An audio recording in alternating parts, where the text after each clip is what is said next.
welcome everyone to the role of research in gun violence prevention. My name is Beth Reimels. I work at the Centers for Disease Control, and I am going to hand it over to our co-host, Amber Goodwin from Community Justice. Thank you so much, Elizabeth, and good morning or good afternoon, depending on where you are in the country, to everyone. My name is Amber Goodwin. My pronouns are she, hers, and I'm the founder of Community Justice. We are so thrilled that all of you are going to spend a little bit of time today with us talking about and learning kind of together about the role of research as it comes to gun violence prevention.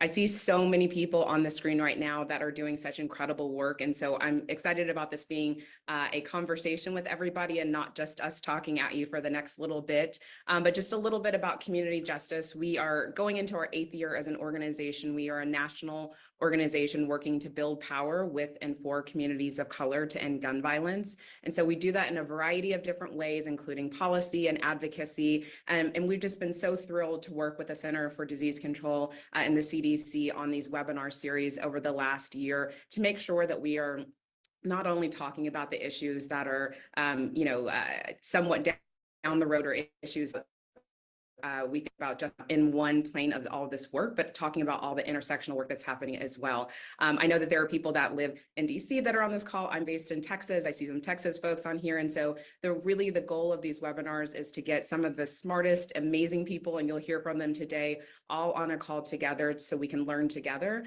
But then also to make sure that this is just the start and also the continuation of a lot of work that we know that's happening on the ground across the country. I want to again thank the CDC and Elizabeth and her team for all of the incredible work and partnership. And we're just excited to continue to do that work over the next many, many years with all of you.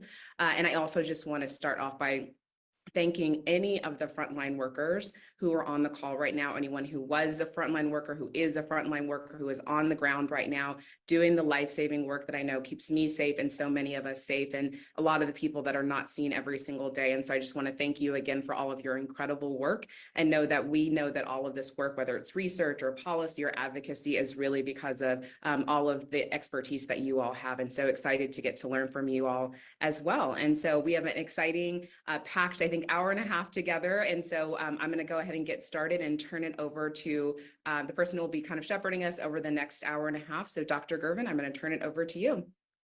Okay. Thank you. Hello, welcome everyone. I'm Derek Gervin, and I currently serve as the Acting Associate Director of Program Implementation and Evaluation here at CDC's National Center for Injury Prevention and Control. So I am absolutely delighted to be with you and to moderate today's discussion. Thank you, Amber, as well as your team there at Community Justice, for your partnership as we work together to prevent gun violence in Black and Brown communities, particularly because those are the communities that are most impacted by firearm injuries and death. So thank you for your partnership. Today's webinar is really the third in a four-part series about preventing community violence. We hope many of you joined us for our first webinar in February, where we discussed the public health approach to preventing community violence, or our second webinar in September on understanding and preventing youth violence. If you attended that one, you heard directly from Sheldon Smith-Gray, who's a youth worker and former ROCA participant in Baltimore. The focus of today's webinar is really on the role of research in gun violence prevention, and I have no doubt it will be equally informative. And as I'm looking at the numbers, I still see a few folks joining us. We're about at 2:48. I'll drag this introduction out just a little bit to give folks time to join. But before we get started, I'd like to share some housekeeping reminders. Participants will be muted during our panelists' presentations, but you are welcome to put questions and comments in the chat. And actually, I'm already seeing some remarks, some comments. Give us some feedback. Let us know what you want to hear more from. At the end of the presentations, participants will be able to unmute themselves for the discussion and QA portion. And I will be checking the chat periodically here to make sure that we acknowledge everyone. And feel free to also let us know where you're from. I already see a few. Hey, Sarah from North Carolina. Well, before I introduce our panelists, I'd like to recognize Dr. Allison Arwady, who is the new director here at the National Center for Injury Prevention and Control. She is only in her second week on the job. She's still in the process of moving from Chicago, but she's already attended a record number of meetings and presentations. But she also took time to join us on Monday for the Martin Luther King Jr. celebration in DeKalb County, which we really appreciated. So, Dr. Arity, would you like to share a few words? Okay, you're muted. She's like, I'm muted. I can't say anything, but thank you. Thank you for joining us. And this really is a good segue into setting the stage for our discussion today. We know that firearm injury is a major public health problem in the United States and a leading cause of death in young people. It is preventable. It is not inevitable. Here at CDC, we use a public health approach to firearm violence prevention that includes collecting data to understand trends and differences across groups, supporting research to develop prevention strategies, and to understand what works, and sharing that information to help states and communities make informed decisions about prevention activities. CDC is supporting a diverse portfolio of research projects to advance our understanding of firearm violence and how to prevent it. We have funded 2- and 3-year research and evaluation projects since fiscal year 2020 to better understand and prevent firearm-related injuries, deaths, and crimes in the United States. Some examples of these funded research projects include evaluating the effectiveness of bystander intervention and increasing firearm injury prevention behaviors among a sample of 50 4-H shooting sports club communities, analyzing data to improve understanding of the communities for suicide prevention among service members and veterans who own firearms, store them in unsafe conditions, and use them to hurt themselves or others. We have a project focused on developing and evaluating Shoot Safe, which is a website designed to teach children how to engage safely with firearms to reduce risk for unintentional pediatric firearm-related injuries and death. And there's a project evaluating a hospital-based violence prevention program paired with firearm counseling and community case management to reduce the risk of firearm-related violence and injury in adult victims of violence. Funded research projects also focus on community firearm violence and injury prevention in multiple settings and include strategies to address disparities and the needs of disproportionately impacted communities and populations. CDC is also funding 2 cooperative agreements that focus on youth and community violence prevention efforts that are led by community-based organizations and local government action teams. These projects will prioritize increasing community capacity and promoting multi-sector collaboration to implement a public health approach to community violence prevention. Lastly, I want to mention our upcoming Community Violence Prevention Resource for Action, which there's already been quite a bit of buzz and excitement about. We anticipate releasing this resource within the next month or 2, so stay tuned for that. Also, just as we get ready to transition, and I'm checking on time, and we're up to 2:74, I want to start by saying this is really an all-star panel of experts on CVI. I am extremely excited to listen and learn from them. Starting, and we'll go in this order. I just want to do a quick bio on all 3 of our panelists. We will start with Dr. Shani Buggs, who is a public health injury and violence prevention researcher and assistant professor in residence in emergency medicine at the University of California, Davis. As core faculty with the Violence Prevention Research Program and the California Firearm Violence Research Center at UC Davis, Dr. Buggs' expertise includes community-level firearm violence prevention programs and policies, transformative first response strategies, and comprehensive approaches to creating community safety through policies and programs at all levels of government. She is also the founder and board co-chair of the Black and Brown Collective, which is a multidisciplinary network organization of underrepresented firearm prevention scholars who are committed to centering community solutions to gun violence. We also have Dr. Georgia Leak, who has been a member of the faculty of the Department of Social Welfare in the UCLA Luskin School of Public Health Affairs since 1992, and she serves as the executive director of the UCLA Social Justice Research Partnership.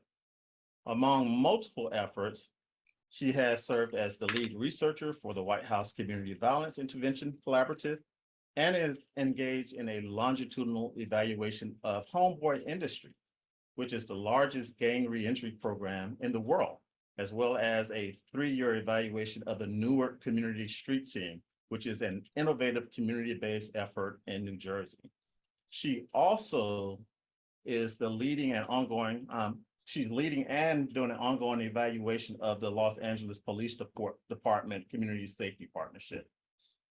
Last but not least, we will have Dr. Chico Tillman, who is the Director of Community Violence Intervention Leadership Academy, which will be the first CVI training program designed to evaluate the leadership capacity of leaders who oversee various components of the CVI ecosystem. Dr. Tillman also works with youth, young adults, and direct service providers in marginalized areas to help them hone their professional skills and improve their work performance, as he has worked over a decade in violence prevention, mental health, and reentry. So again, all-star cast, panelists. Without further delay, I will hand this presentation over to Dr. Bubbs to get us started. Thank you very much, Derek. Let me share my screen and make sure that you all can see my slides. Are we good? We're good. All right. Well, welcome everybody, and thank you so much for joining. Thank you to the CDC and to Community Justice for inviting me to be part of this discussion. I especially want to thank Amber Goodwin, who founded Community Justice out of frustration with the continued dismissal of issues and concerns most salient to Black and Brown communities plagued by gun violence in the US, and who has been really instrumental in my own career as I have learned and connected and really gotten proximate to people and families most impacted by gun violence. To impress upon you why it is important to increase representation of Black and Brown gun violence researchers to find sustainable solutions to gun violence in America, I want to share a little bit of my own origin story and why I do this work today. If you didn't guess, this is me. I grew up idolizing my brother and my male cousins. I wasn't the only girl in this generation of my family, but I was the only one usually around when the guys got together. One of these beautiful Black humans is no longer on the earth today. He did not die because of gun violence, but he died because of the criminalization, the diminishment, and the devaluing in our society of Black humanity and Black life, and Black male life in particular. I did not grow up seeking this career. I did not even choose this line of research when I decided to go to graduate school. But while there, I realized that I had an opportunity through gun violence prevention research to hopefully contribute to the affirmation and valuing of Black life by doing whatever I could to help shift policies and practices that can increase the probability of safety and health and thriving in Black and other marginalized communities. And so I began this research and academic journey almost 12 years ago to honor my Black brother, my Black cousins, and all of the Black and Brown children that deserve to simply live and thrive and be fully human.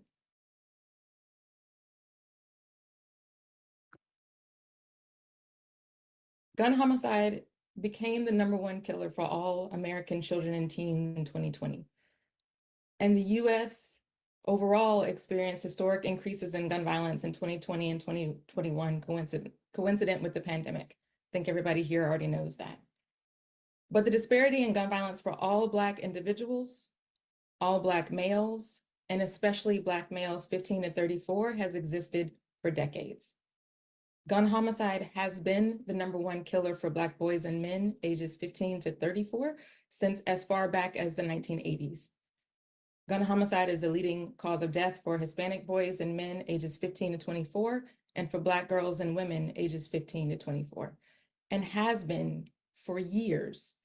And while anyone can quote statistics, these numbers hit differently when you know people And when you are people who have multiple friends and family members who have been harmed and devastated by gun violence on either side of the gun for generations. Too many Black and brown families that look like my own live with the trauma, the fear, the righteous rage of persistent violence in the spaces where they should be able to safely live and play and work and sleep. Whether that be violence inflicted by others in the neighborhood, by police and the state, or by the systems and institutions that shape and govern our lives. The determinants of what has been termed community gun violence, or gun violence in predominantly public spaces by non-intimately related parties, but often by individuals who do know each other, are complex and deeply intertwined with historical and ongoing structural violence and racialized oppression that create and concentrate conditions that contribute to interpersonal harm. The tendency of gun violence to influence and be influenced by co-occurring systems of oppression in dynamic and complex ways does not excuse the use of violence, nor should it reduce the devastation felt by survivors, loved ones, and communities. Yet these deeply rooted inequities must be acknowledged, and violence must be contextualized to identify which solutions to pursue in what settings to disrupt violence equitably and sustainably. Scientific inquiry into causes, consequences, and responses related to community violence must interrogate the complexities and nuances surrounding harm and victimization, situating them within the context that inevitably shape their magnitude and influence. That inquiry must also seek to identify, to understand, and to advocate for strength-based resources and natural support systems within community ecosystems to build and expand safe health and opportunities for healing and thriving. But despite these realities, research, policy, and practice have not adequately tackled the causes, the consequences, and the short, medium, or long-term responses to that violence. And too much of the research over the past 4 decades, particularly as it relates to gun violence, has not reflected the priorities, the questions, and the needs of those who have had to live with that persistent trauma, fear, and rage. We all know that funding for gun violence research in the US has been abysmal compared to the burden of the problem. Gun violence is one of the least funded areas of research on leading causes of death. But on top of that, much of the research that has been funded and most often cited and quoted hasn't been carried out by researchers proximate to the communities most impacted by gun violence. And that proximity, that consideration of structural and environmental and historical and community contexts, and that accountability to conducting research that reflects the humanity, the complexity, and the harms inflicted within communities most affected by gun violence absolutely matters when it comes to thinking about everything from research questions to ask, to study designs to use, to ownership of the data, to the interpretation, implications, and dissemination of the research findings. It's false to think that every single scholar does not bring their own perspectives and identities into their research. Yet rather than viewing that as a flaw or a research limitation, scholarship can be essentially enhanced by recognizing and embracing how proximate understanding of the context surrounding an issue may affect the causes, consequences, and responses to that issue. Black researchers are systemically less likely than their white counterparts to receive an R01 award by the National Institutes of Health. NIH awards more than $40 billion in research monies annually. Among the NIH R01 grants awarded in 2018, approximately 1% were awarded to Black scientists. And even after controlling for educational background, country of origin, training, previous research awards, and employer characteristics, which are standard measures for scientific achievement, studies found that Black PIs are awarded R01s at about half the rate of their white counterparts. Further research into these disparities has uncovered biases at multiple steps of the grant review process, including a discovery that about 20% of the funding gap is related to topic choice. That research found that Black applicants tend to propose research on topics that disproportionately impact Black and other racially and ethnically marginalized communities, as well as topics that engage families and individuals most impacted by health inequities, and that examine community-led solutions. Yet 0% of the NIH-funded research on violent fatal injuries between the years 2009 and 2019 focused on individuals victimized by violent crime, even though we know that gun violence victimization disproportionately impacts Black and brown families, and that violent victimization increases the risk of future violent injury and has far-reaching impacts on homicide survivors, loved ones, and community members. This gap extends beyond just NIH-funded research. Even though private and other funders have stepped in over the past 20 to 30 years to address the gap in funding for gun violence research, a recent publication found that only 1.4% of all peer-reviewed articles on gun violence published in 2021 involved participation from those communities most affected. Proximity matters. Accountability to and engagement with and communities most impacted matters. And narratives matter. Contrary to persistent narratives that there have only been a handful of researchers focused on gun violence until about the mid-2010s, over the course of my 10+ year career in gun violence prevention research, I have personally met or read the publications of numerous Black and brown researchers who have been studying the causes, impacts, and intersections of gun violence with health, education, safety, and other life-promoting factors for years before I entered the field. And not only had these scholars been studying gun violence for longer than I had, they also came from different disciplines, which meant they had meaningfully different expertise and perspectives from my own. The problem has not been that other Black and brown gun violence scholars just simply haven't existed before the past decade. It was that they were being overlooked. This narrative that there were only about a dozen or two virtually all white researchers studying this issue, a narrative that has been repeatedly perpetuated by the national media, is just not true.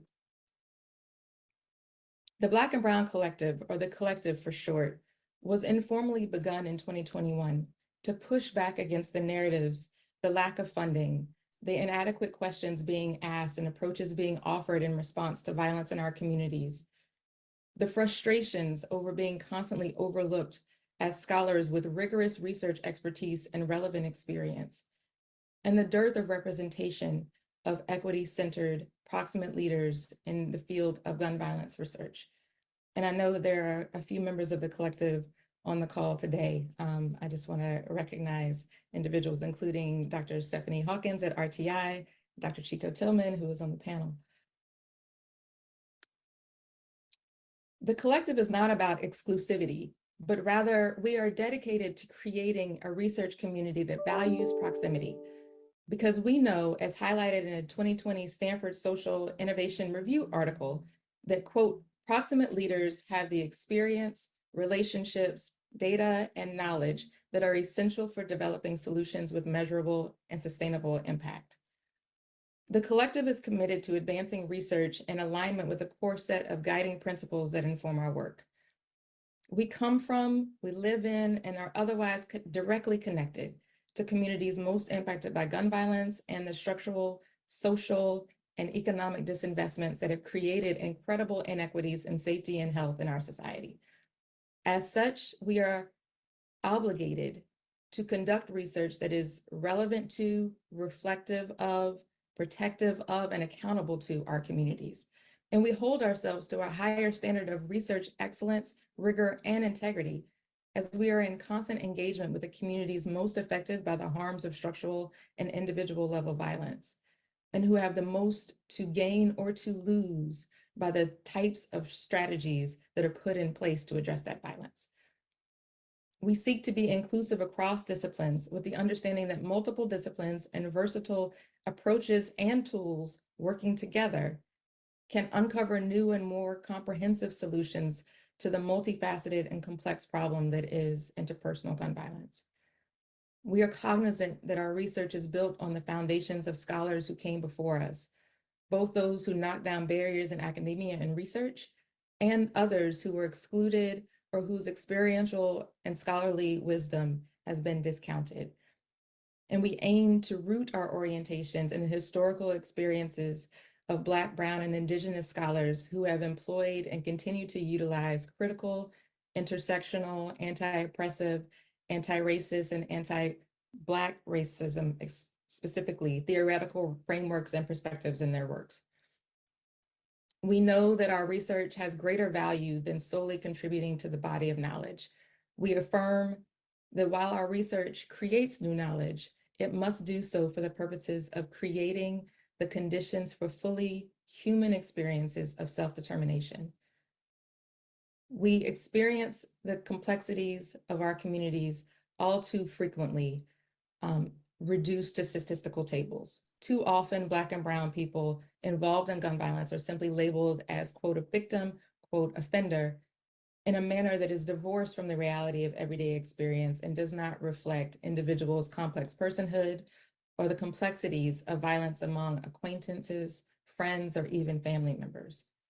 And these simplistic narratives continue to constrain perspectives and understandings about gun violence consequences, causes, and solutions.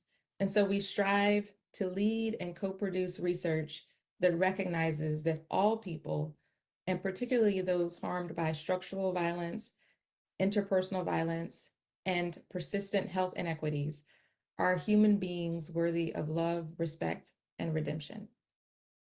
And I'll just end by saying that I and the rest of the Black and Brown Collective, we are a small but mighty group, but we are growing. We look forward to building, growing, and collaborating with community members and leaders, fellow researchers, policymakers, and the media to help elevate community solutions and equity-focused solutions to peace and healing. And with that, I will turn it over. Thank you, Dr. Bugs. You probably can't see it, but there are lots and lots of shout outs to the Black Collective. Thank you for your presentation. Also, thank you for speaking to the disparities in extramural research. I'm sure there will be lots of questions, but we will try to save some of the questions until the end, and we will move to our next speaker, Dr. Leek.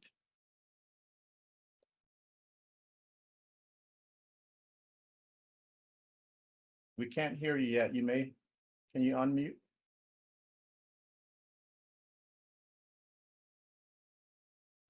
We still can't hear you, Dr. Leek.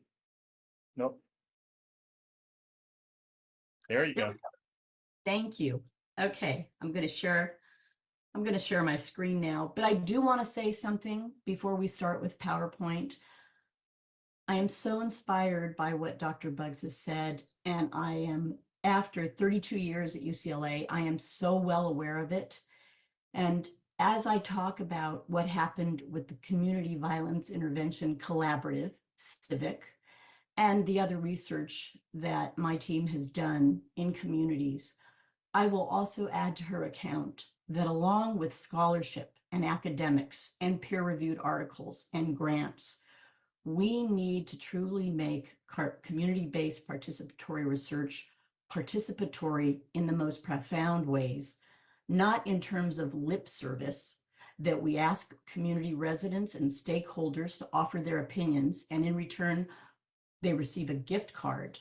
We need to talk quite honestly and emphatically about how residents and stakeholders become members and active in our work. I say this as a preface to what I'm going to share about the White House Civic Initiative. And I also say it giving credit to the 5 people who were instrumental in this work: Akila Shirelles, Fatima Lauren Dreyer, David Muhammad, and Anthony Smith. And I would be remiss if I did not mention Archana Segal, who literally was the mother of us, sort of the den mother, and moved us along. This was quite an enterprise. I want to talk a little bit about it, and then I want to talk about the meaning of community-based participatory research, what people think it is, and what it absolutely should be. So without further ado,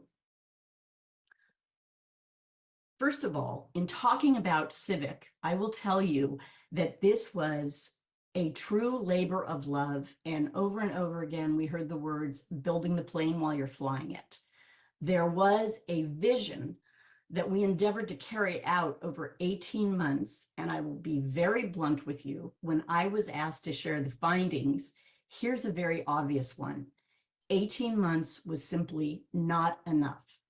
Nevertheless, you will see that the vision of Civic was really to reduce violence, to engage in reducing gun violence in particular, to listen to the voices of victims, stakeholders, residents, and the community violence interventionists who labor in this arena tirelessly.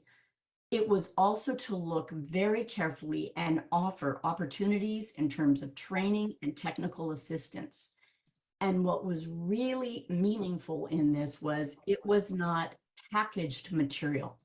These were materials that were tailored for the 16 jurisdictions, the 17 cities. And here's the fuzzy math on this. It's 16 jurisdictions and 17 cities because of Minneapolis and St. Paul, who counted as 2 cities in 1 jurisdiction. Now, one of the very first things that we had to do with Civic, and that was extremely meaningful, was to talk about a theory of change. I will have all of these slides readily available for anyone and everyone who wants access to them. They are public documents. And I will be very, very candid with you.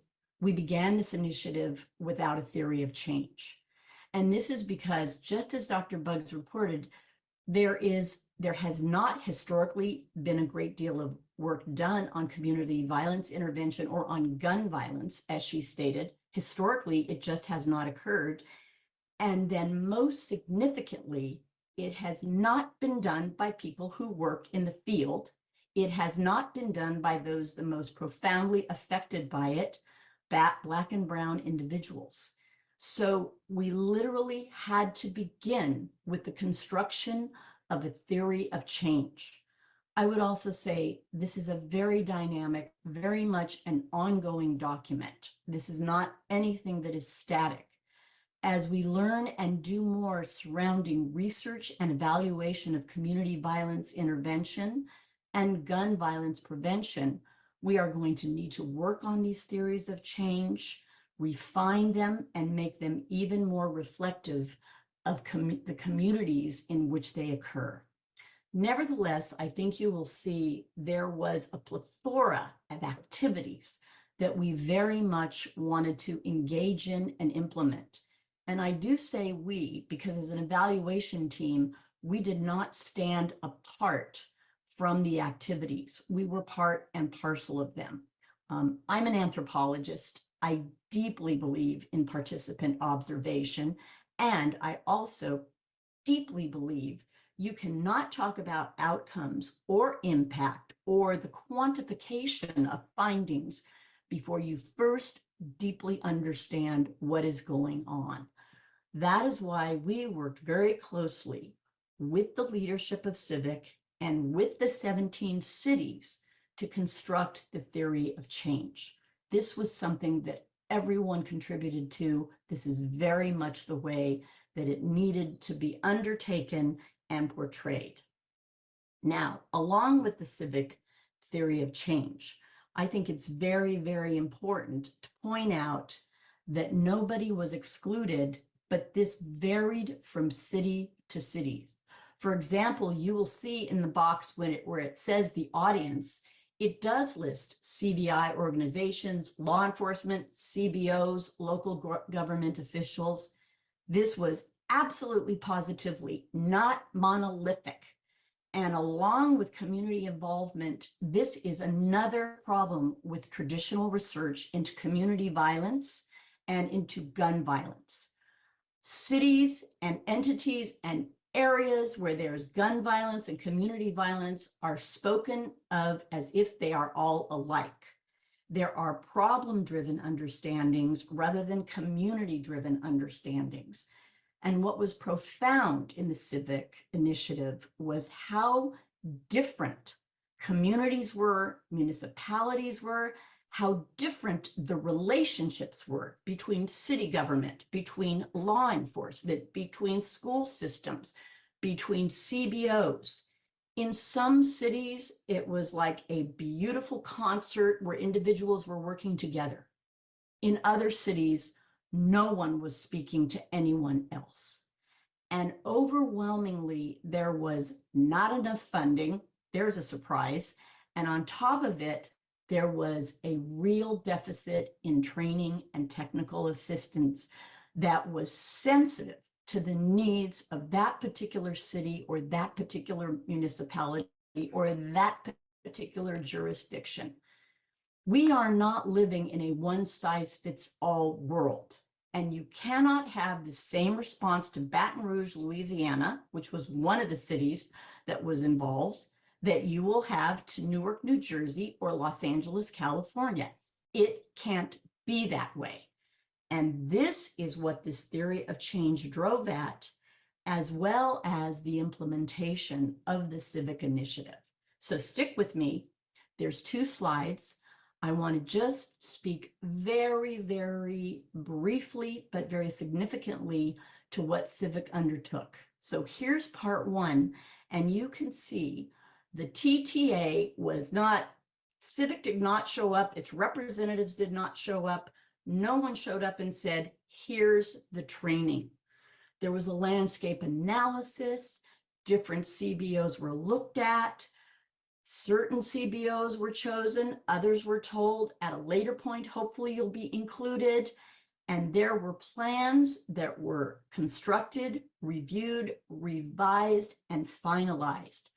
I cannot tell you how different this was from other efforts where training was just presented and CBOs were invited. And by the way, I love that we're on a webinar, but we all know that often among the most effective CBOs and the most effective community violence interventionists, very often there is a digital divide.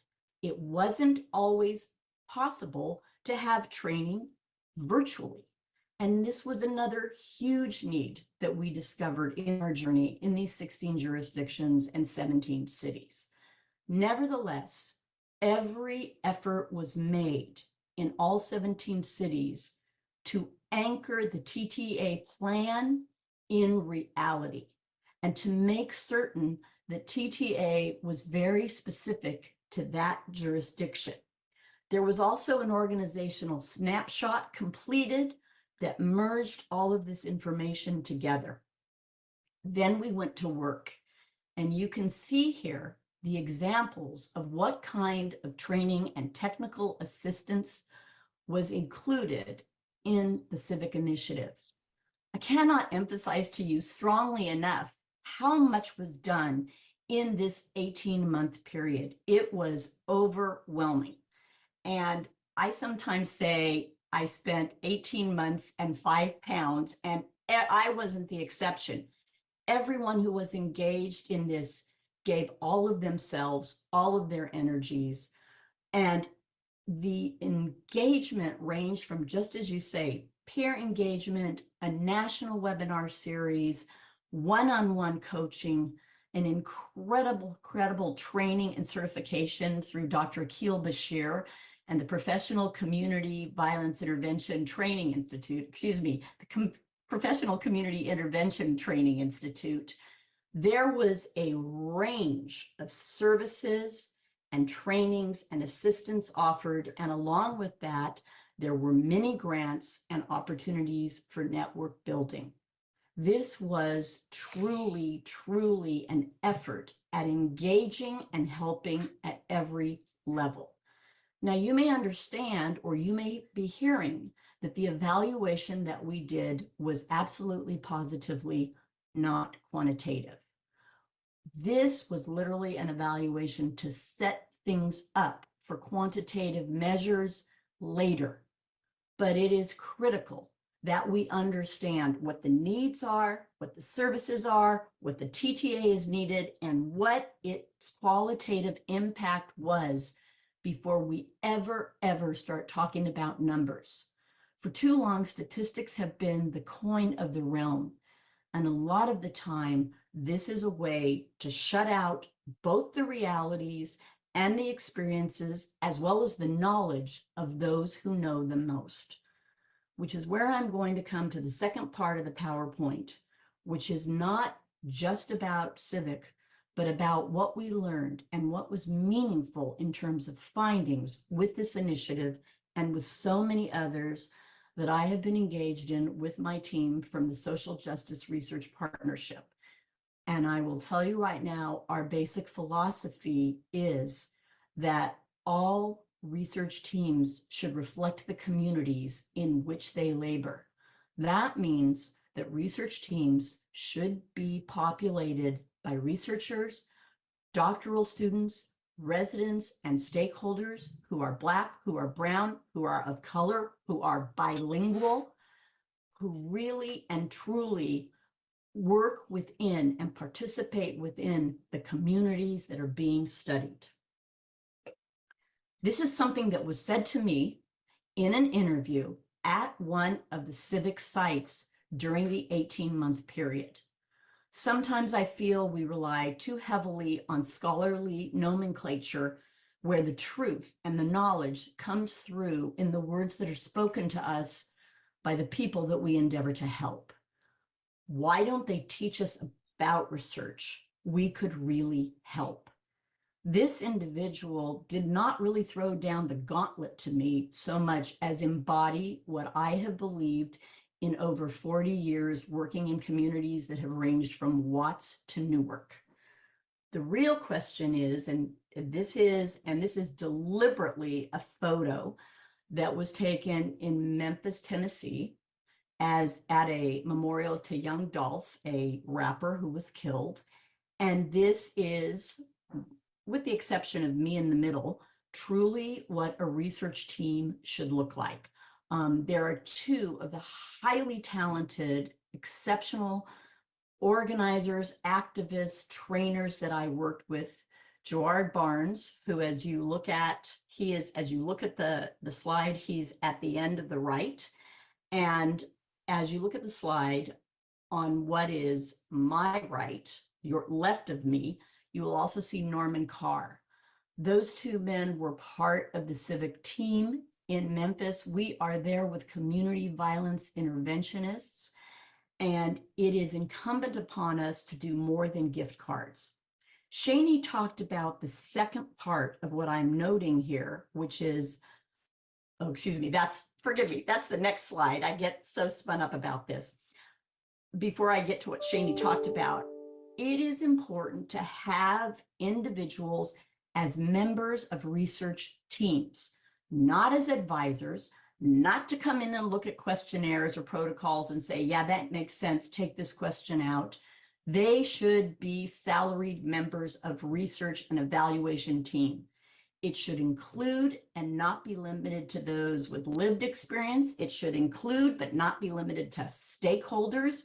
And it should include, most of all, those whose voices who are not heard, the residents of communities affected by gun violence and community violence. We need to have them on our teams. We need to pay them salaries. Earlier on, it was mentioned that I am doing an ongoing evaluation of the Community Safety Partnership, which is with the Los Angeles Police Department. On our evaluation team, we have paid community members who help us with these efforts. We need to do this. We need to have them as active part of our teams from day one until the final reports are written. This is an evocative quote that also comes from when we engaged in evaluating the civic initiative, but I can tell you a variation of this quote has been stated to me on every single research and evaluation project I have worked on. People feel used. They feel that researchers come into the community, get their data, and benefit directly from it. I have heard this from two sides. Because I work in the community and because I engage in community violence intervention research, I have had colleagues at UCLA come to me and say, wow, you must have amazing data. Wow, I wonder if I could use some of it in a study I'm doing. Now, let's set aside the issue that these are individuals that probably couldn't find the community with a GPS and flashlight, and I'm not afraid to say that. And the second part of it is, yes, they are white folk. So not only could they not find the community, they don't really engage with individuals in the community. Now, of course, someone's going to take a look at me and say, but you're white. If you're in my family, we say we're not white, we're Greek. Or as Gerard Barnes told me, I'm whitish. Now, I'm not making any humor out of the fact that no researcher who is Black or brown has come to me and talked about mining data from the community. This quote goes to the heart of the matter. What does the community get? And again, and I'm going to say it needs to be more than the gift card. It's time to change who owns the data. The community has to be compensated. The community has to be given, yes, they've got to be given funding. Yes, they've got to be hired on research teams. But I really want to emphatically state universities alone should not own the data. I don't have to worry about UCLA. I've been there 32 years. I am deliberately an adjunct professor, so I am not held to a standard of publication.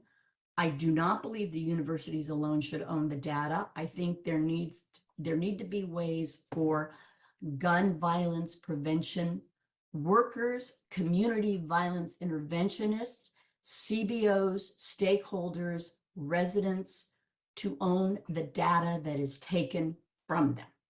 And that may sound like a radical viewpoint, but this is yet another way of shutting out both Black and brown researchers and Black and brown individuals who have a day-to-day stake in what is going on in their communities. Early on, I was reading in the chat, and there was a woman who said she was originally in New York. She's now in Milwaukee. She lost her son to gun violence, and she now has turned her life into being an activist.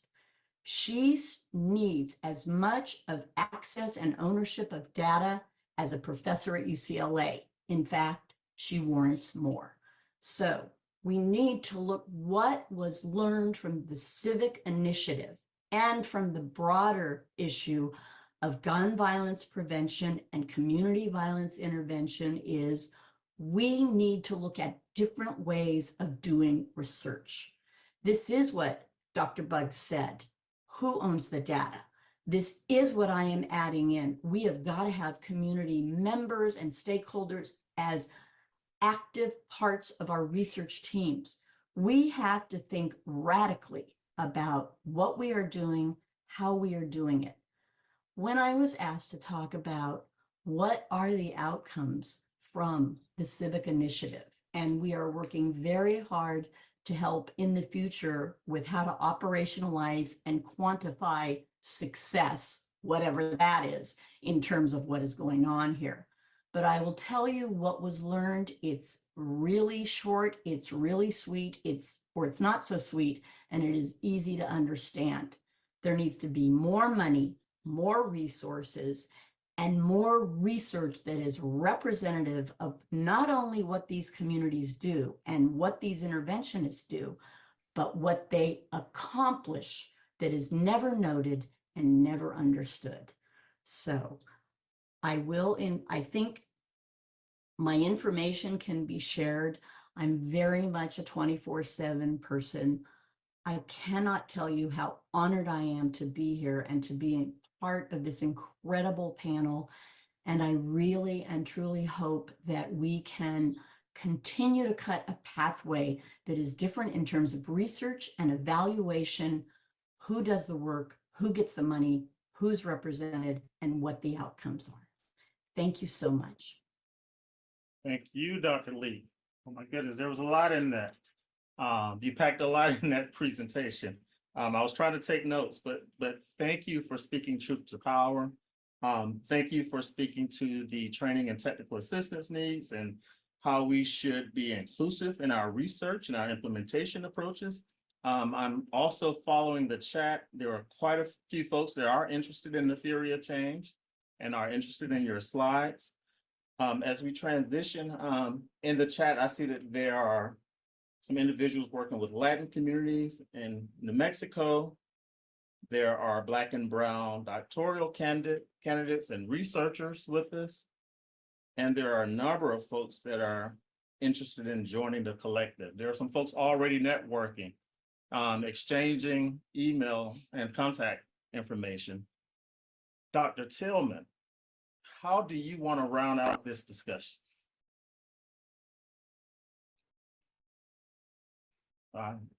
First of all,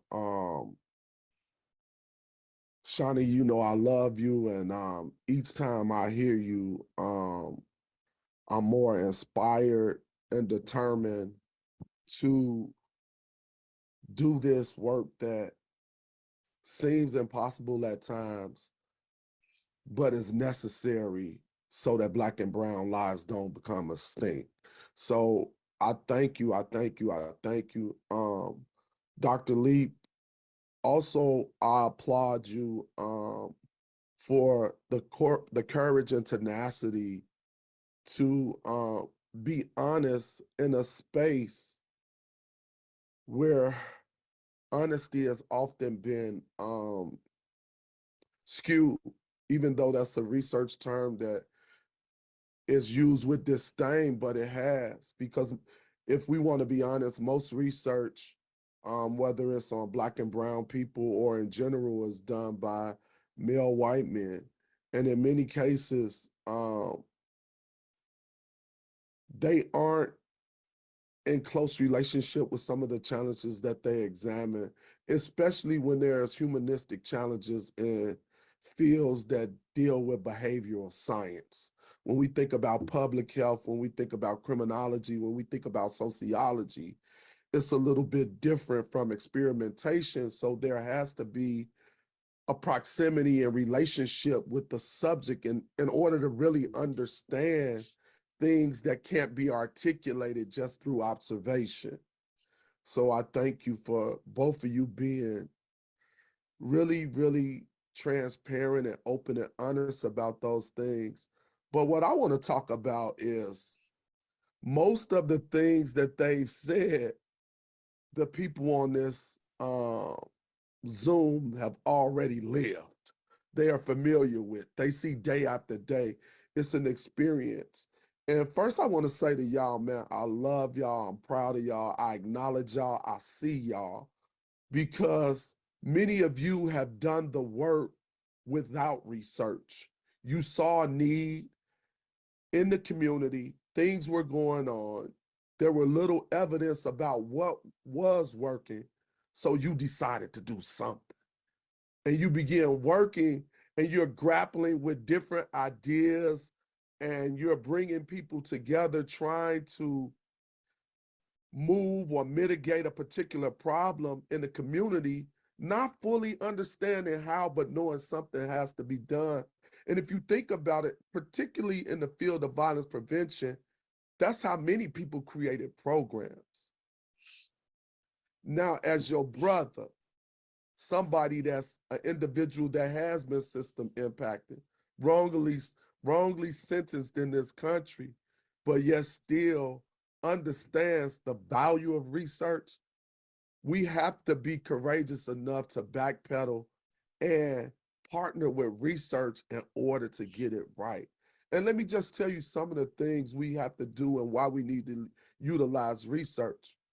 Research is simply a thread from the embryonic or creation, whether it's a program or anything else, through implementation throughout the whole phase, through evaluation. You really can't, in the right way, do anything properly without research, without causing some harm. And that's real. But we weren't taught that. So now we got to find the right people to partner with in order to fix some of the challenges that we endure. The reason why that's so important, and let me slow down a little bit so you can understand what I'm saying. If we wanted to build out a CVI organization to work on any problem, the first step would be research. And you say, why would you say that, Chico? Because we first got to identify, analyze the data to see what the problem is, what's going on, how it's happening, who it's happening to, what's the proper area to put it in, what assets already exist. All of that is research. And I know a lot of people say, well, I understand that knowledge. Research is systematic, and you want to utilize people who have been trained to do this type of work and get this type of information and analyze it for you. Now, it should be a co-creation, because just like they are the experts on the science part or the process, you are the experts on the community. So it should be a joint project where you are the experts on what would and would not work in your community.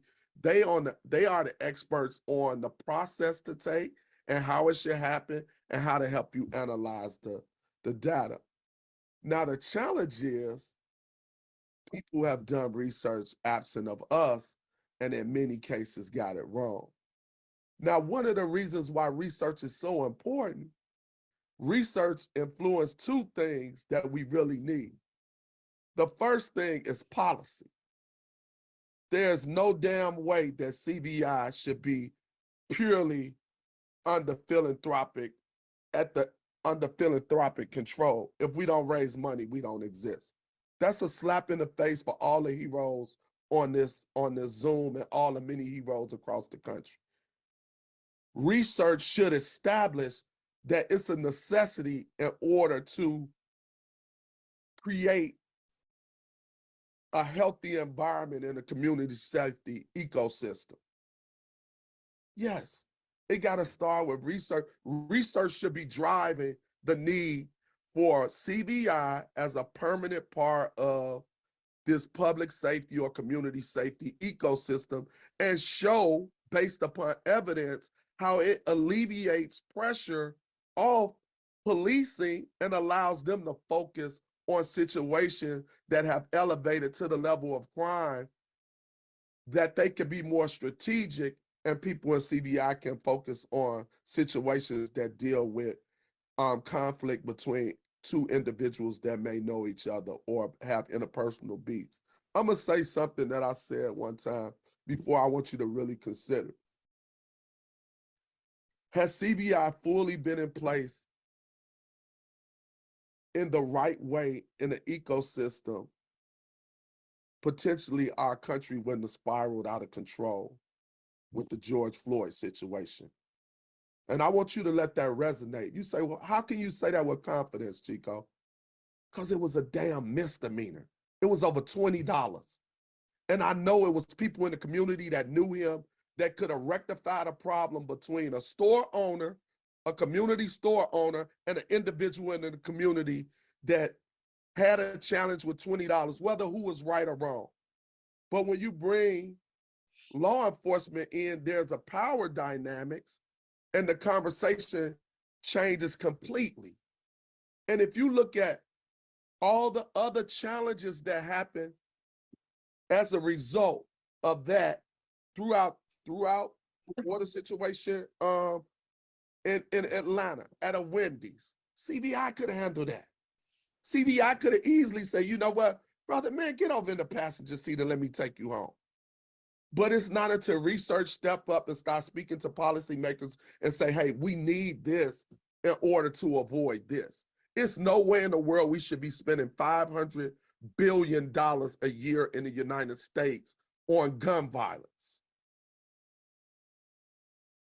but want to invest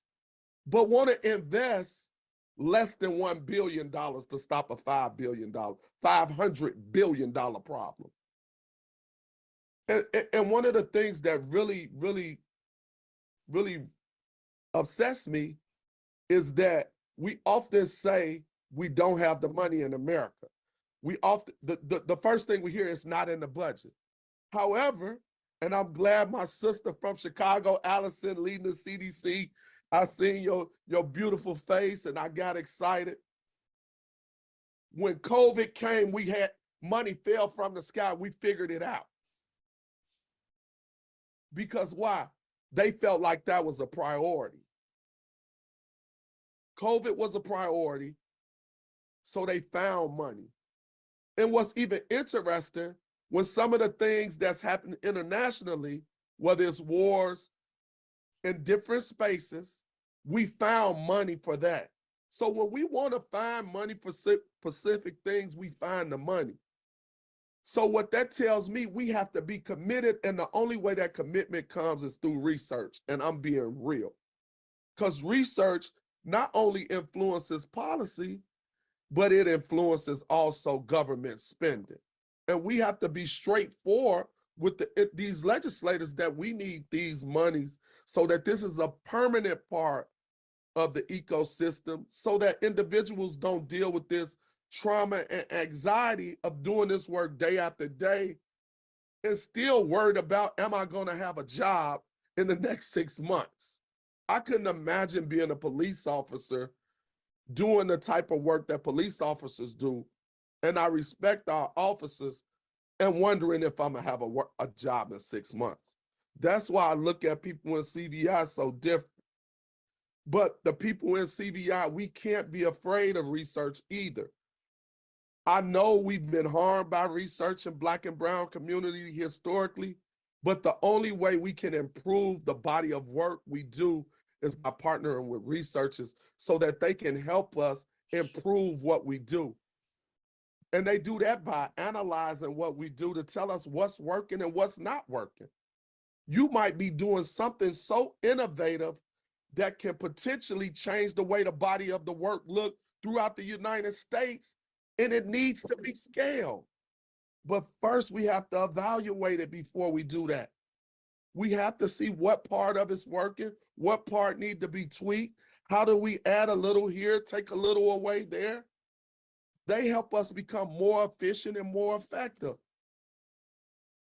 But I understand what both of my sisters were saying earlier. We need people that not just can observe, but intimately understand the subjects in which they're studying. We do need Black and brown researchers, because the things that you can observe, which are feelings and emotions and the trauma, they understand what the people in the Black and brown community are going through day after day. And they have experienced this in some way, form, or fashion. So they can articulate it in a way that a person who can't quite understand it just never will be able to articulate.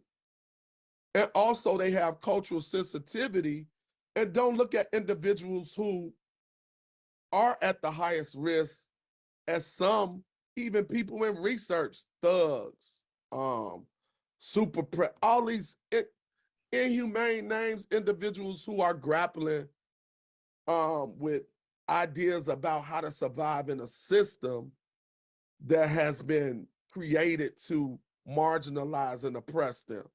So we need people that understand that and can help them come out of that.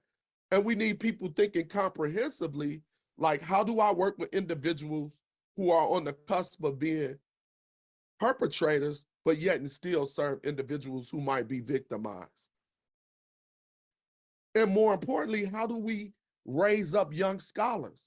I think it's critical for people in this space too, to have a desire to finish school or go back to school, especially young people on this Zoom, to be researchers. One of the reasons I made a decision to continue my education to get a PhD in criminology was I didn't agree with some of the research literature that was going out about not only my community, but about CVI. And I said to myself, I can't critique something and not be willing to go after it to make a change. And we need more Black and brown individuals to have the gumption and the courage to continue down the journey and learn how to research and become researchers so that we can change the narrative. Now, my call to action for each one of you is not just to use your platform, but utilize your networks to move this body of work forward. Because I think if we do that collectively, then we'll see changes. I want to say something. It's a few people, Shawnee, Eddie, One of the reasons we got the research, we got the one of the reasons we got the allocation of funding in the United States is research and advocacy. Let me say this. When the Biden-Harris administration came in and the onslaught of mass shootings happening, we had one time to meet with the administration. And 3 of us did literature reviews. We created algorithms. We had a chart going forward. We had potential, how much the spending cost. We did gather all the information, so we had informed conversation. And then we had the courage to say some of the things they were attempting to do just wasn't going to be effective. And I think that's the thing that I need people to stand up to do. Sometimes we agree to things that we know that's really not going to work because somebody in a more powerful position is saying that's what we should do. And I think those are some of the things that we need to do to move the body of work forward. But I'm challenging people also on this call to do real research. If we're saying that gun violence is the #1 cause of Black and brown people, or Black males dying, then why aren't a lot of people doing research around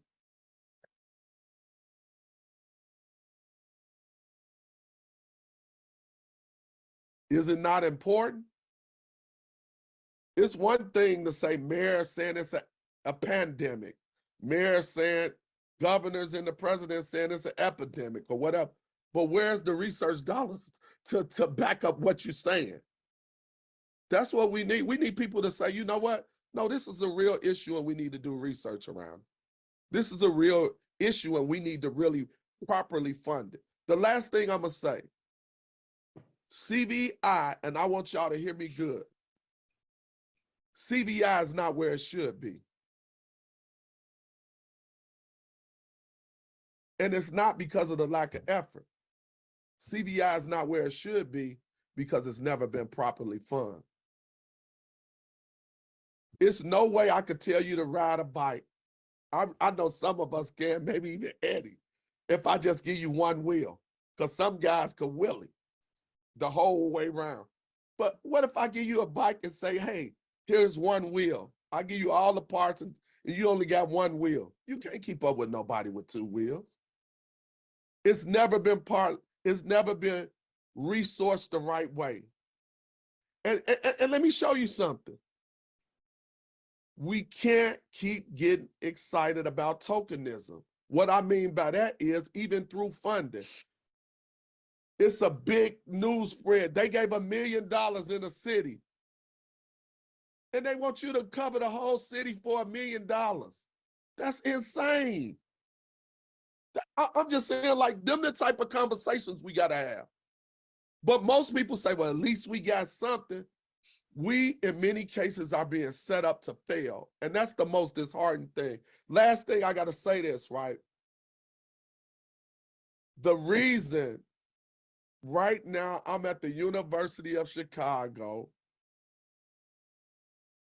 CVI Leadership Academy, is because of the funding that we did receive. I wanted to ensure that all of the leaders across the country could be equipped to make data-informed decisions and also understand evaluation and the many other things. And just to name 3 to 4 of our people have been promoted since being in the academy, and 1 has even excelled all the way to deputy mayor, and that's by the grace of God. The school is for us, and it's to move us forward, and some of the beautiful people on this call are in the school or teaching at the school, and I'm so grateful for you. Please, please, let's make CVI permanent. Let's show them that black and brown lives matter, and let's show them how we can really do the work if it's resourced properly. Thank you.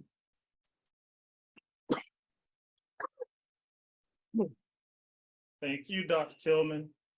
I'm not real eager to jump in right now because I just want to let those words resonate. That was powerful. I'm going to borrow some words from that I saw in the chat and just say amen. That was a drop mic moment from Dr. Tillman as well as our other panelists. I think we have a little time for questions, but I am going to be quiet for a minute as I look to the chat. Lots of thank yous, and I will kick us off with at least one question as I'm reading the chat. I'll kick us off with one question for our three panelists, and you can answer in any order, but what do you want public health practitioners and others in the field of gun violence prevention to know about how research can support their work?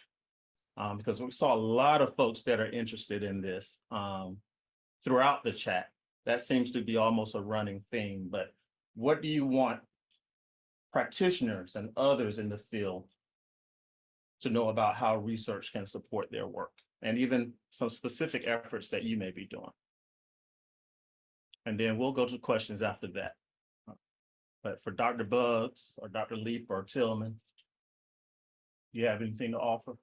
I think the first thing, and I love for both of them to jump in.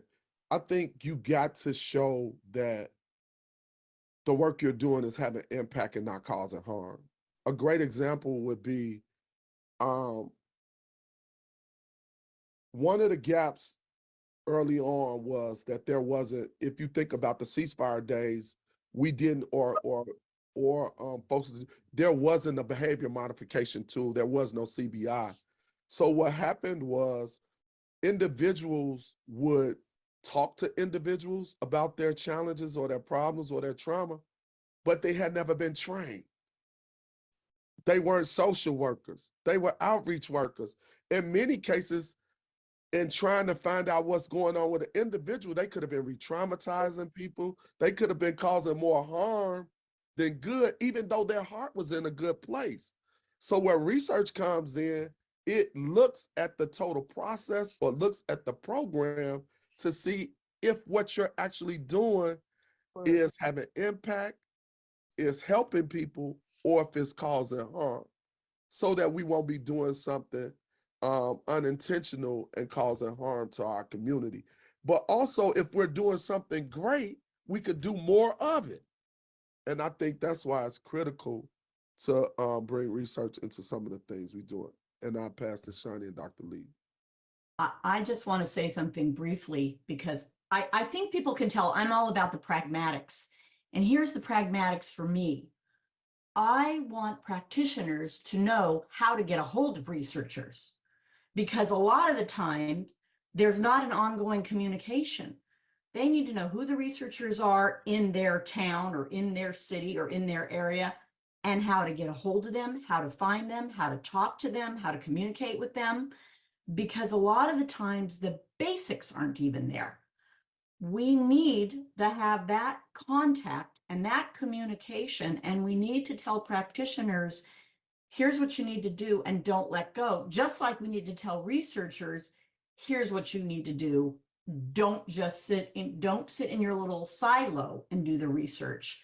Make yourselves available. And by the way, make the research available in understandable language, whether it is English, not the academic translation, or if it is Spanish, or if it is Greek, or if it is Thai, I don't know. We have got to work on speaking to each other all the way along. And I want practitioners to know how to call me up and bug me and everybody else. And all I will add, I think Dr. Tillman and Dr. Lee beautifully said, do no harm. And, get out and connect, and just adding the importance of that proximity. And that's really connecting both of those points. When you get close to the issues that you're studying, when you get close to the people, the complexities, when you get close to understanding the nuance, then it makes you a more informed, more well-rounded, a more grounded researcher. So then the work that you produce has greater impact because it actually affects the real issues of people's lives. And without that proximity, without that accountability to community to ensure that you're doing no harm, to ensure that they can find you, that they can connect, the organizations, the people, the communities that you are studying or trying to help, you got to get close. You got to make yourself available. You got to stay close. It's not about just producing the research and, sharing the findings before you publish it, or having an advisory board meet a couple of times to kind of weigh in on your process, but then are otherwise excluded. It really is about getting close and really understanding and staying connected throughout the process and building that relationship. Chico talked deeply about CVI, community violence intervention and prevention. Addressing community violence requires those authentic relationships, and they can only come from that proximity.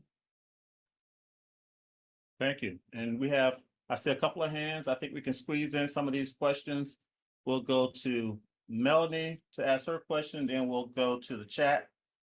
Angel, Monty, and then back to, I see Erica Atwood out of Philadelphia. Melody, are you able to unmute and ask your question? Yes, thank you all for being here, and thank you for the inspirational words from everyone. I am a mom who, unfortunately, my only son was taken from me on August 18, 2018 by his biological father, who literally executed him. But with that said, the last time I spoke to him was 4 days before his murder, and was to remind him to go vote. The community violence prevention people here actually never reached out to me. I have been doing most of the groundwork on my own. And what I've been told a lot of times since I've joined a couple of meetings, anywhere that I go and talking to elected officials, honestly, what I have to say, they tell me it's dangerous. And I feel that I am a person growing up in the Bronx. I hold no hair on my tongue. So my number one question is, has there been any research in the connection of what is actually going on in connecting gun violence to the very threat that we face in our nation? And that threat is white extremist, supremacist, domestic, terroristic ideology. Connecting that and understanding that our elected officials are not stepping up, not only because they are in the pockets of the NRA or they carry that same ideology. Is there been any connection to that understanding? For me, it goes back to why we are placed in certain communities as people of color. So I truly believe that it's an intentional thing, the gun violence. I look at it as a public health hazard, and I'm a big believer in we the people. And if we really want a more prosperous union, we need to be real with ourselves. Thank you, Melody. Thank you for being brave and staying in this fight and asking your question.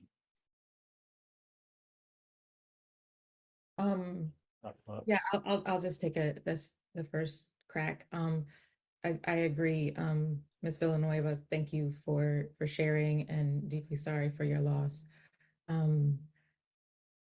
As far as the research connecting what's happening in community violence and domestic extremism, white supremacist, violence, what have you, those research is often slow and not keeping up with rapidly evolving situations. And even though the threats and actual violence that we are concerned about today, that we see today, has been brewing for some time. The research has been slow to really make those connections. And these are really complex issues, and research is often not the fastest way to be able to disentangle all of these different threads and complexities like what you're describing. So I will say that I know that research is being done on these connections, but there has not been much, and it is not happening fast enough to really address the issues that you've raised. Thank you, Dr. Bucks. I will go to the next question, which was from Angel Monty. I saw some answer to that, but in case the panelists want to chime in, what are some strategies we as researchers can take to conduct truly community-based research while also addressing the structural limitations we face in terms of the pressure to publish, to keep our jobs, funding constraints, timelines, and a focus on innovation over sustained change within the community?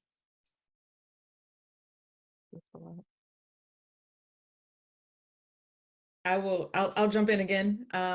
What I will say to that is, I think in particular, I don't know that you have a panel of people who are in this work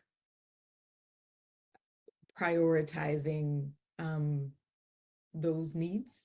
And I say that as an academic researcher at an institution that, you know, I am held to the same academic standards as other faculty members.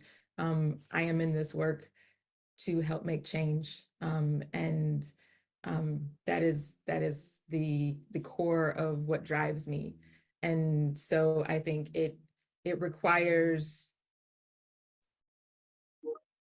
having collaborators who will help support your academic expectations and needs, having people who you can help publish with, who, you know, you can write with and publish with and collaborate on publications with, but who also recognize, you know, whatever your motivations are and support you in those motivations. I have been fortunate in my career to have champions both within the institution, champions at fellow institutions. I see my former academic advisor, Dr. Daniel Webster, on the call, people who have really supported me in my motivations for this work, which, as I talked about in my remarks, are driven by really affirming life and making, you know, helping to drive change, to create peace and environments for thriving. But it also requires, you know, funders. There are some funders on this call. There are people at agencies really impressing upon funders that and our academic, you know, higher ups, that doing this work is really about pressing for change. And there's a sense of urgency that does not always align with the publication process. And I think it's you know, you have to decide what your motivations are and where you have allies and supports to help move those motivations. I just want to say one quick thing. I think even the CDC can help. I gotta say it. CDC, NIJ, we gotta determine what academic rigor really is. In many cases, individuals in Black and Brown community have been dissuaded from getting grant opportunities and from publishing because of the limitations that are allotted to individuals that do qualitative methods. Really, the standard has been, if it's not a RCT or something along those lines, then it doesn't have the academic rigor that's worth investing in. So one of the things we can do is institutions can begin to change the way they look at academic rigor and begin to value Black and Brown researchers who do research that does involve the community, that is community-based research, participatory research, qualitative research that is elevating the voices of Black and brown people. But if it continues to be ancillary when and is measured against RCT, then you're going to continue to see the same patterns. Thank you, Dr. Tillman. I think this is probably a nice segue into Ms. Atwood's question. I see you, Ms. Atwood. Please ask your question. Good afternoon, everybody. Good afternoon, family. I feel privileged and honored to be in this space, particularly because I call everybody on the panel a dear friend. And I see a lot of familiar faces in this room. So one comment, one question. Comment for the question in the chat. I will say opportunities that exist for research is also look to municipalities. We are often looking for equity-based evaluators who for our programs and our CVI programs. And so we end up running through the same cycle of evaluators, and it'd be really helpful to have some new names and some new faces. That's the comment. The question is, so in speaking with, in working with community-based organizations that are working either in vulnerable communities or doing traditional CVI work, they often have a difficulty in proving their impact because they don't have the capacity for evaluation of their work or even the development of logic models. What are the opportunities that exist to support them in being able to go from a promising practice to a proven practice, and any guidance you can give someone who is in a municipal leadership role and a funder to be able to support the organizations we know that are doing amazing work on the ground?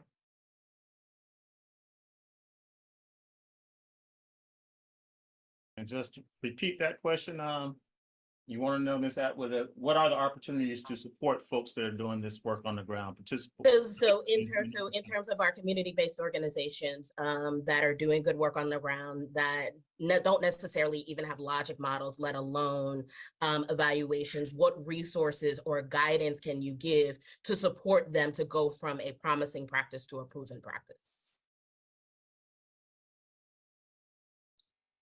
Very quickly, I just want to say, and Erica, Erica was part of our work with Civic. I don't think I'm outing her in any, I'm outing her in the most positive way. Really, we need to look, there's two things. First of all, you need to look at the providers, people like Aquila, like Fatima, like Cities United. Those resources are out there. I think they are out there for TTA. I think it's a matter of getting hold of them. Number one. And number two, the guiding light in all of this, and this goes back to the question also about how do you balance everything? I'm just going to say it. The guiding light in all of this in terms of funding has been philanthropy. The funding for the Civic Initiative did not come from the White House. It came from philanthropy. The funding for CAPS and other initiatives like that, Ballmer, Schusterman, I can tell you the major funding and the major resources can be found through at this moment in time, can be found through philanthropic partners. They are the ones that will put you in touch with, the public safety, the community-based public safety collaborative, and Aquila Sherrills, the Javi with Fatima, all of these, David Muhammad. These are folks that do the work.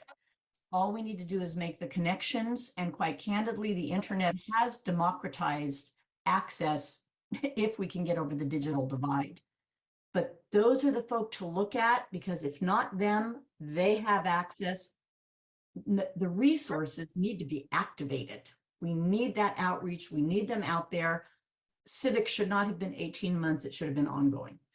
Okay, I'll shut up for my colleagues who know much more than I. Thank you, Dr. Lee. And I know we're at time. I don't see anyone preparing to speak. Okay, thank you. I know we're at time. I'm so sorry. There are so many other questions. I think there was a final slide that we wanted to put up in terms of the next panelist, but I want to thank our panelists. Thank you, Dr. Lee. Thank you, Dr. Bugs. Thank you, Dr. Tillman. I know you've given out your personal information. If we didn't get a chance to get to your questions, please join us for the next webinar. I can't see the date on my screen because I have too much up, but we do have another webinar in March. And in terms of resources, I do want to plug again veto violence as well as the upcoming community violence resource for action that will be coming out from CDC within the next 2 months. Again, thank you very much. Thank you, Dr. Arity, who was able to join. I know you were muted, you couldn't speak, but we look forward to hearing from you in the future as well.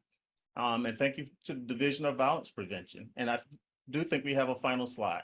To be determined, March, the focus will be on the impact of victimization. Again, thank you, everyone. Thank you for joining our webinar and enjoy the rest of your day.